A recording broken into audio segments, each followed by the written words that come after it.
Pareciera ser que en toda escuela de cada parte del mundo se da siempre esta misma situación. Siempre hay un chico o chica quien por no saber, o tal vez no querer, adaptarse a su entorno termina siendo aislado del resto de sus compañeros, siendo muy menudo el blanco usual de las burlas y el rechazo que corresponden a quien no encaja dentro del molde impuesto por el grupo. Tal era el caso de Marcus, el chico raro de nuestra escuela.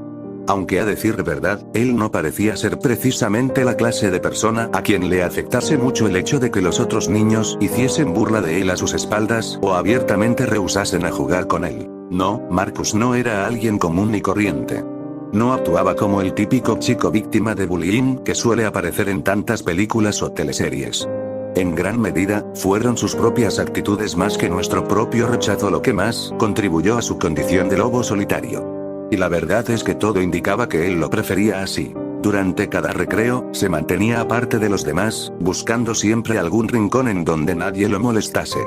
Y allí permanecía hasta el comienzo de la siguiente clase, a veces en el más absoluto de los silencio y a veces murmurando para sí quién sabe qué cosas. Con el tiempo, sus costumbres fueron volviéndose todavía más extrañas. Le gustaba traer sus juguetes a la escuela, escondiéndoles dentro de su mochila, para luego sacarlos durante cada recreo, pero no para jugar con ellos como uno podría pensar, sino que los disponía en torno a sí, hablándoles como si dichas figuras de plástico fuesen los amigos que él no podía hacer en la vida real. Sin embargo, al cabo de unos meses, el pequeño Marcus pareció aburrirse de sus viejos juguetes, así que en por ello se dedicó a preparar sus propios juguetes, valiéndose de la arcilla que podía disponer en las clases de arte. Y fue precisamente durante dichas clases que fueron surgiendo cada uno de los nuevos amigos de Marcus. Dichas creaciones poseían un aspecto de lo más peculiar, resultando una curiosa mezcla de inocencia infantil y una grotesca monstruosidad, que solamente la más descontrolada imaginación era capaz de concebir. Lo que en otras manos habría sido una muestra ingenua y risible de inexperiencia artística, en manos de Marcus resultó casi como la materialización en miniatura de una espeluznante pesadilla. Ni siquiera la propia maestra de arte pudo disimular su incomodidad al ver la obra de nuestro desconcertante compañero, limitándose a forzar una inconvincente sonrisa en su rostro al tiempo que alaba la creatividad e imaginación de Marcus. Conforme iban pasando los meses, las historias relacionadas con el inusual comportamiento de Marcus fueron adquiriendo tintes cada vez más absurdos. Algunos decían que cada fin de semana, al término de las clases él se iba hasta el cementerio más cercano, llevando consigo sus figurillas de arcilla y allí permanecía hasta ya muy entrada la noche. Otros fueron más allá, afirmando que también se dedicaba a matar pequeños animales, los que en las historias variaban desde simples insectos hasta ranas, lagartijas e incluso pequeñas aves. A veces, quienes querían dar un mayor interés a su historia agregaban que Marcus era en realidad un vampiro, que les extraía los órganos a dichas criaturas estando estas todavía vivas, para luego chuparles la sangre. Desde luego, ninguna de estas narraciones tenía la más mínima base en la realidad, aunque eso no impidió que más de los chicos de nuestra escuela las creyesen totalmente, por muy tiradas de los pelos que fuesen las mismas. Y por su parte, Marcus siguió comportándose de manera todavía más extraña que antes, sin darle la menor importancia a lo que se decía de él, pasándose días enteros sin intercambiar palabra alguna con nadie. De hecho, la mayor parte del tiempo tan solamente hablaba con sus amigos de arcilla, a quienes de cuando en cuando susurraba frases imperceptibles durante los recreos. De todas maneras, la mayor parte de nosotros ya se había acostumbrado a su tan peculiar manera de ser, manteniendo siempre lo que podría considerarse como un respetuoso distanciamiento de su persona. Después de todo, si él no nos buscaba nunca pleito, ¿por qué tendríamos que haberle buscado pleito a él? Sin embargo, no todos compartían esta forma de pensar, conformándose eventualmente un grupo de muchachos que parecían no tener otro propósito en la vida que hacerle la vida imposible a Marcus, aprovechando cada oportunidad para molestarle de cualquier manera posible, bien fuera a través de burlas o insultos, o bien fuera por medio de agresiones físicas que generalmente tenían lugar después de las clases. Pese a todo, Marcus no respondió a tales provocaciones, ni siquiera aún después de que Andrew, tal era el nombre del rapaz que lideraba aquel grupo de pequeños matones, rompiera muchas de sus figuras de arcilla, no sin antes haber expresado en los más groseros términos la repulsión que éstas le inspiraban. Aquel día Andrew sí que se pasó de la raya, incluso Billy, su amigo más cercano, y quien secundaba cada una de sus maldades sin hacer el menor cuestionamiento, pareció mostrar una pizca de lástima por el infortunado Marcus en cuanto Andrew empezó a hacer escarnio de él, luego de haberle derribado de un fortísimo puñetazo en el estómago. Ese último golpe fue más grave de lo esperado. Marcus llegó a escupir un poco de sangre incluso, pero lejos de inmutarse ante esto, Andrew solamente le dirigió unas cuantas palabras de desprecio. ¿Y bien? ¿Acaso no piensas defenderte, pequeño marica? ¿O será que estás demasiado asustado para hacer nada? En vez de responderle con palabras, Marcus lanzó la vista hacia su atacante. La suya no fue una mirada de odio, ni tampoco implorante de compasión. Más bien se trataba de una suerte de expresión vacía y desagradable, la clase de mirada que le hiela la sangre a uno, como si fuese posible a través de la misma ver directamente el alma de otro, con todas sus cobardías y flaquezas. Estúpido marica. Insultó Andrew a Marcus luego de un breve e incómodo silencio, para luego asestarle un puntapié en el estómago. Y tras esta última acción, aquel cruel mozalbete y sus compañeros se alejaron corriendo a sus respectivos hogares. De todas maneras, Andrew no temía que Marcus fuese a acusarle. Marcus casi nunca hablaba con ningún adulto, y nunca antes le había acusado. Tampoco temía la posibilidad de que Marcus le acusase con algún miembro de su familia, ya que aquel extraño niño tan solamente vivía con su abuela, una mujer muy entrada en años, quien ya parecía haber perdido casi todo contacto con la realidad y cuya casa estaba repleta de felinos callejeros que había ido adoptando a lo largo de los últimos meses. La verdad es que era un verdadero milagro que Marcus hubiese logrado sobrevivir en medio de semejante ambiente. Pero de alguna manera, él se las había arreglado para sobrevivir a su manera. ¿Qué es lo que podría hacerme ese idiota? ¿Con quién me acusará? Pensaba arrogantemente Andrew, quien creyéndose intocable siguió dando plena rienda suelta a su crueldad a lo largo de los siguientes meses, situación que se prolongó hasta la noche de Halloween, donde tuvo lugar la más fatal de sus canalladas. La semana anterior, Marcus había culminado su más grande y compleja artística, la misma que le había llevado completar a lo largo de varios días. Se trataba de una monstruosa máscara hecha con papel maché cuyos rasgos semicaricaturescos no hacían sino darle una apariencia todavía más desagradable.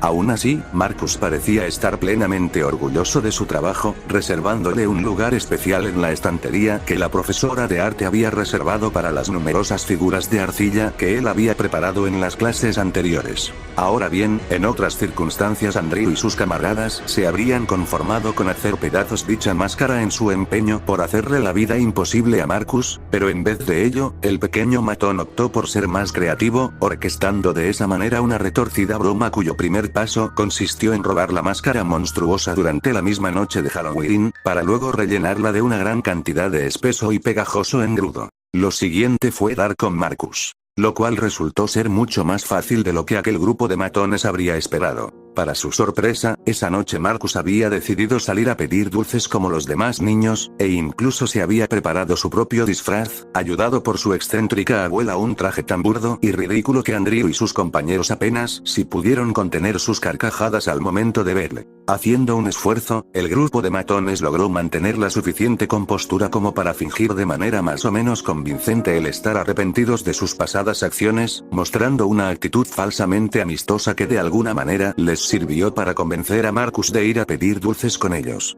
Primero tenemos que pasar por mi casa, indicó entonces Andrew. Necesito recoger unas cosas. Así Marcus y sus nuevos amigos caminaron un largo trecho que supuestamente habría de llevarlo hasta la casa de Andrew. Y sin embargo, en vez de ello, los chicos terminaron llegando hasta una espesa y oscura arboleda, lugar en donde el grupo de matones se disipó, dejando a Marcus completamente solo en medio de aquel lugar tenebroso. En vano trató Marcus de llamar a sus falsos amigos, quienes se burlaban de él escondidos en las sombras, desde las cuales no tardaron en soltar una cuerda con la máscara de papel maché rellena de engrudo, la cual cayó sobre la cabeza de su creador, quienes tan solo alcanzó a dar unos cuantos lloriqueos de terror mientras Andrew y los otros rompían a reír a carcajadas, profiriendo insultos y mofas mientras iban alejándose. ¡Qué estúpido! Pensar que querríamos ser amigos de alguien como él. No eres más que un pobre estúpido, Marcus. Por eso nadie quiere estar cerca de ti, solo eres un raro imbécil, alcanzó a proferir despectivamente Andrew desde la distancia. Si te murieras, nadie te extrañaría. Si te murieras, nadie te extrañaría. ¿Acaso esas fueron las últimas palabras que Marcus habría de escuchar antes de perderse en medio de la oscuridad? Durante los días siguientes, no se supo nada de él.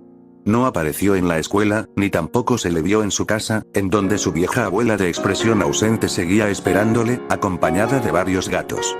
Al principio, el grupo de pequeños matones ni se inmutó ante la ausencia repentina del compañero al que martirizaban constantemente, pero conforme pasaban los días empezaron a temer lo peor, ya que si a Marcus le había pasado algo realmente grave, ellos podrían verse metidos en serios problemas. Por fin, y al cabo de una semana, la policía local consiguió dar por fin con Marcus. Su cuerpo sin vida había quedado destrozado al caer desde lo alto de una intricada pendiente en la que desembocaba la arboleda.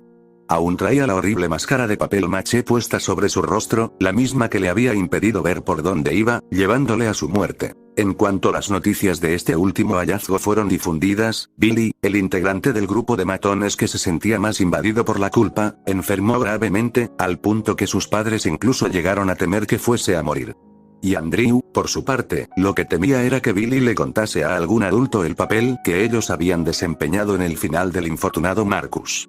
Si eso sucedía, tanto él como sus compañeros estarían metidos en un buen aprieto del que probablemente no serían capaces de salir. Maldito idiota, mascullaba para sus adentros Andrew, más preocupado por su propio pellejo que por lo que pudiera pasarle a su amigo enfermo. Y desde luego, no sentía culpa por ser indirectamente responsable de la muerte de Marcus. Billy siempre fue un débil y un cobarde, pero de ninguna manera ese jodido idiota va a arruinarme la vida. Danny, el hermano menor de Andrew, presenciaba lleno de desconcierto cómo es que la repentina preocupación de su hermano le hacía comportarse de una manera extraña. Danny, quien apenas si conocía la crueldad de la que Andrew podía ser capaz, y quien además le admiraba profundamente, no pudo sino sentirse contagiado por esa misma angustia, al punto que Andrew tuvo que hacer a un lado sus egoístas tribulaciones a fin de que no empeorase la situación. Y esto era porque Andrew, a pesar de ser un cruel bastardo, sentía un verdadero afecto por su hermano menor, siendo posiblemente la única persona a quien él quería de forma sincera.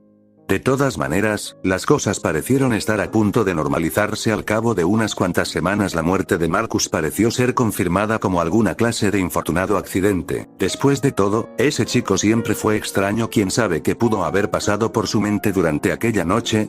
Se llegó a hablar incluso de la posibilidad de un suicidio, teoría que pareció sustentarse gracias a los testimonios prestados por algunos de nuestros compañeros a los medios, muchos de los cuales lo señalaban como alguien distante y solitario. Parecía que Andrew y sus camaradas sí iban a salirse con la suya, después de todo.